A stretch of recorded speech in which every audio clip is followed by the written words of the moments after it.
ये हम निगरानी समिति हमेशा ही, ये बात ठीक है कि कई बार इसकी मीटिंग लेट हो जाती है। वैसे 3 महीने के बाद इसमें मीटिंग हर एमपी करता है और करते भी हैं। इसमें इशूज़ थे, जैसे किसान आज बड़ी दिक्कत में है कि सरकार के पास किसान को डीएपी मुहैया कराने के लिए कोई खाद ही नहीं है। खाद की बहुत दिक्कत है। और आपने देखा है कि पहली बार बहुत लंबे अरसे के बाद मैं देख रहा हूँ कि प्रदेश के कृषि मंत्री तो कह रहे हैं हमारे पास कोई कमी नहीं है खाद की। आपने खुद भी मीडिया ने उसको वो किया। और धरातल पर इस मीटिंग में आपने सुना भी होगा कि अभी भी बहुत कमी है। यानी कि एक तो ये सरकार जनता को सच्चाई से परे रखने का काम कर रही है। यानी अगर मैं दूसरी भाषा में कह दूं कि सरकार जनता को गुमराह कर रही है। किसान को इनके पास खाद नहीं है, समय पर इन्होंने अपनी रिक्वायरमेंट नहीं भेजी होगी। ये जिम्मेवारी सरकार की है, चाहे पार्टी का राज किसी का भी, और ये जिम्मेवारी मंत्री की। लेकिन मुझे खेद है, उसके बाद भी कृषि मंत्री और मुख्यमंत्री ये कहते हैं कि खाद की कोई कमी नहीं, आपने पढ़ लिया होगा। यानी कि सामने की चीज को झूठ बोलने का प्रयास किया जा रहा है, जनता को गुमराह करने का। एक तो इस मीटिंग से हमें ये पता लग गया भाई कितना खाद हमारे यहाँ कम है। दूसरा है कनाल बेस्ड वाटर सप्लाई का जो एक स्कीम थी, उसमें भी कोई काम नहीं हुआ। टोटल सैनिटाइजेशन प्रोग्राम में जो गांव में डेवलपमेंट होनी थी वो नहीं हुई। तीसरा है हमारा नहरी पानी का। अब सरकार तो कह देती है कि हर टेल के ऊपर पानी। अब हमारे विधायक साथी बैठे हैं आपके सामने, चंद्र प्रकाश जी ने, इन्होंने जस्सी ने मामला उठाया, और मैं खुद भी कह रहा हूँ एक नहर है हमारी जो लाख पुल से बननी है और बांडाईडी तक, उसके ऊपर सरकार ने आज तक कोई काम नहीं किया। जो पहली सरकार थी वो उस वक्त इसके ऊपर सारा काम करके चली गई थी, डीएनआईटी तैयार हो गई थी, तो आज तक उसके ऊपर काम शुरू नहीं हुआ है। इस तरह की सड़कें हैं, सड़कें बहुत खराब आप देख ही रहे हो।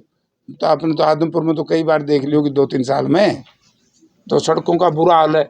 लेकिन बात करते विधानसभा में कोई विपक्ष का मेंबर उठाता है नहीं, सड़कें हमारी बहुत बढ़िया है। तीसरा था एक इशू बड़ा खतरनाक, जो सरकार कहती है गुड गवर्नेंस। कोई गवर्नेंस नहीं है सरकार की। अगर गुड गवर्नेंस होती तो आप देखिए 2019 में पुल का काम शुरू हुआ और आज 5 वर्ष के बाद भी पूर्ण रूप से कंप्लीट नहीं है। ये बड़ी शर्मिंदगी के साथ उसका उद्घाटन करेंगे सरकार, जो मैंने पढ़ा है। तो इसी तरीके से इनके जो सारे टोटल प्रोजेक्ट, चाहे B&R के हैं, चाहे वो रेलवे से संबंधित है, ROB है, RUB है, कोई भी काम समय पर नहीं हो रहा। और जो पैसा, जैसे अमृत योजना का पैसा था, उसका प्रॉपर यूटिलाइजेशन नहीं हुआ। ये सारी चीजें हम, जैसे नरेगा का पैसा, नरेगा का कई बहुत पैसा पेंडिंग उनके पास है, तो मजदूरों को काम ज्यादा दो भाई।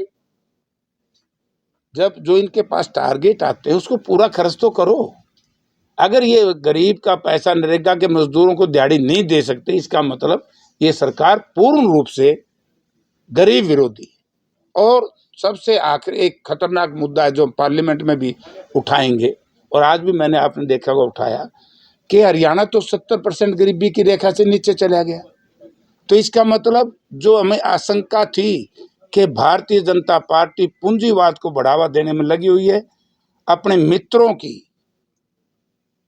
जो उनके कौन से मित्र बताऊंगा, मालदार मित्र, उनको लाभ देने के लिए आपके सामने सारा मना। यानी कि जो स्टेट सबसे परस्पर स्टेट थी, 10 वर्ष में हरियाणा का बेड़ा गर्क कर दिया। और 70% गरीबी प्रदेश में रहेगी, तो आप बताओ फिर विकसित और विकासशील की बात करते हैं। विकसित ही नहीं, विकासशील ही नहीं, विकसित कहां से होगा? प्रधानमंत्री जी जाके विदेशों में इस तरह की बात करते हैं, यहाँ धरातल पे तो आप लोगों ने देख लिया। इस मीटिंग का मायना यही है कि ये मॉनिटरिंग के लिए है, जो प्रदेश और देश की सरकारें जनता को अपनी पॉलिसीज के तहत फंड देती है, उसमें कितना यूटिलाइजेशन हुआ है, कितना नहीं हुआ, उसमें कुछ काम है कि नहीं है, ये हमारा काम है इस कमेटी का। इस कमेटी के अंदर मैं चेयरमैन हूँ और जितने भी हमारे मंत्री हैं जैसे या विधायक हैं टोटल मेंबर होते हैं। आज ये सब साथी इसलिए यहाँ आए हैं ताकि अपने अपने इलाके की बात हम कर सकें। आपने अभी मीटिंग में एक मुद्दा उठाया कि भाई डीएपी खाद का मुद्दा पार्लियामेंट सेशन में भी उठ सकता है। उठाऊंगा। आपने खुद पूछा? हाँ उठाऊंगा, क्योंकि ये जिम्मेवारी भारत सरकार की भी है। मैंने मूंग का मामला भी नहीं उठाया, क्योंकि देश के सर्वोच्च लोगों ने पार्लियामेंट में ये कहा था कि हरियाणा में सबसे ज़्यादा एमएसपी हम फसल खरीद रहे हैं और यहाँ पर ना तो 1% भी धान एमएसपी पे बिका। और ये एक बहुत बड़ा इम्बेजलमेंट है, बहुत बड़ा फ्रॉड है जनता के साथ।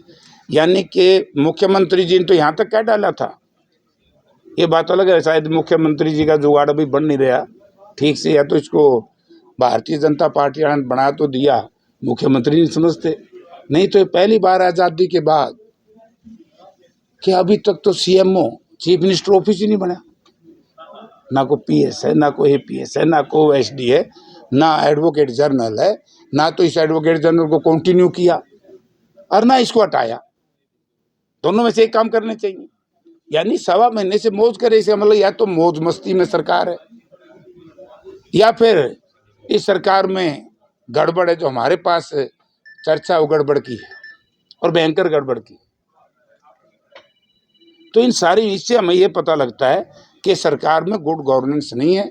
सरकार किसान और मजदूर के प्रति, बेरोजगारी के प्रति, नौजवान के प्रति सीरियस नहीं, नेटसेट नहीं है। अभी जब हिसार के हॉस्पिटल का मामला है, हेल्थ डिपार्टमेंट ने बिना डिग्री की पूरी के एक आईचर नियुक्त कर दिया और वो 44 ऑपरेशन भी कर गया। मैं यही तो कह रहा हूँ कि गुड गवर्नेंस यही तो है कि गवर्नेंस है ही नहीं। जनता के साथ धोखा दे करके और धन बल पे जो सरकार बनेगी, जो मशीनी बल पे सरकार बनेगी, जनता का मैंडेट पैसे के बलबूते पर तोड़ा जाएगा। जो हरियाणा में किया, पैसे से सरकार बनी है। और ये बात मैं नहीं कह रहा, ये आपके मीडिया के लोग कह रहे हैं कि जो तावड़े साहब जनरल सेक्रेटरी पहले यहाँ के इंचार्ज थे, यहाँ सारा धन का प्रयोग करके, उसका दुरुपयोग करके यहाँ पर सरकार बनाने का काम किया, लोगों के जहन को खरीदने का काम किया और चंद लोगों ने उनके बेचारे मतदाताओं का साथ क्या हुआ। तो यही आलू पकड़े गए ना पैसे।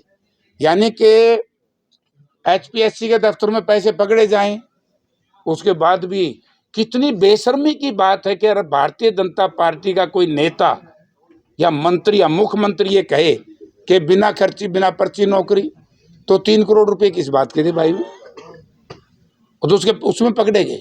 और एक मैं एमएलए था, जब एक लड़का कह रहे चेयरमैन को कि जी 30 लाख रुपये नहीं 20 लाख दूंगा एक्साइज एंड टैक्सेशन के, और ये आईडीओ आई हाउस के अंदर चेयरमैन कह रहे हैं नहीं 30 लाख से एक पैसा कम नहीं। बोला जी मेरा भांजा है। बोला कोई हो भाई 30 लाख में लावांगे।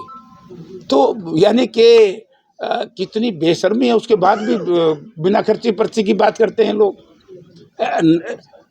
कौशल रोजगार निगम का मुखिया नहीं पकड़ा गया रिश्वत में भाई। तुम भी तो देश के प्रदेश के नागरिक भी हो, पकड़ा गया कि नहीं पकड़ा गया। और आज वोट खरीदता हुआ पकड़ा गया इनका, यानी कि 5-5 करोड़, फिर 400 CR लिख रखे, कहीं 300 CR लिख रखे। तावड़े साहब की पकड़ी डेरी, यानी कि हजारों करोड़ रुपया खर्च कर दिया लोगों के ईमान को लूटने के लिए। प्रजातंत्र में माल प्रैक्टिस की हम निंदा करते हैं। धन के बल पर यदि सरकार बनाएंगे तो प्रजातंत्र प्रणाली ध्वस्त हो जाएगी। आज जो कारण हरियाणा में है, यानी कि गुड गवर्नेंस का है, बुरा हाल है। नरेगा में पैसा खर्च नहीं हो रहा। जो पुल 1-2 साल में बनने थे वो प्रोजेक्ट 6-6 साल में बन रहे हैं। अमृत योजना का यही हाल है। मतलब हर जगह ही सिस्टम गड़बड़ में। एक और सवाल है, इन्होंने आज का पूछा सिविल हॉस्पिटल का। सिविल हॉस्पिटल के शौचालय तक बंद है, वो लोगों को खुले में जाना पड़ रहा है, वो सीवरेज प्रॉब्लम के कारण। तो मैंने उठाया तो मामला यही तो हम कह रहे हैं, गुड गवर्नेंस है कहाँ।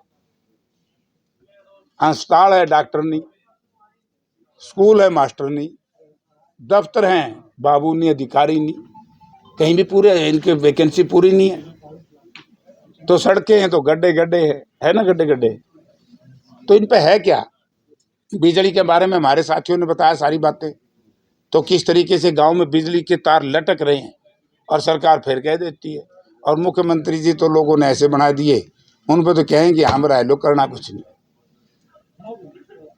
देखो कहावत ना, दरिया डका चढ़िए ना यूं घर तारा से, तो लोगों को कुछ नहीं, बिल्कुल बुरा हाल कर दिया। भ्रष्टाचार इस 1 महीने में इतना चरम सीमा पर है जिसकी कोई हद नहीं होती। कांग्रेस ईवीएम के मुद्दे को लेकर फिर से कोर्ट में जाने की तैयारी कर रही है, और के मरा तो अभी भी धक्के सरकार बनाएगी, लूट लिया सारा सौदा। लड़ाई तो लड़नी पड़ेगी ना, हम लड़ेंगे फिर जनता लड़ेगी। अब देखना ये मामला जनता, ये वहाँ क्या हुआ महाराष्ट्र में, जनता ने तो कराया, सरकार ने तो नहीं पकड़ा। सैकड़ों हजारों करोड़ रुपया आया गया, इतने पैसे के खरीद फरोख्त के बाद जो वोटों की खरीद फरोख्त, सरकार आज कुछ नहीं बोल रही। तो फिर जनता ही ने बागी होकर के पकड़ा ना तावड़े साहब को। अब बताएं गृह मंत्री साहब, वो तावड़े का क्या करोगे?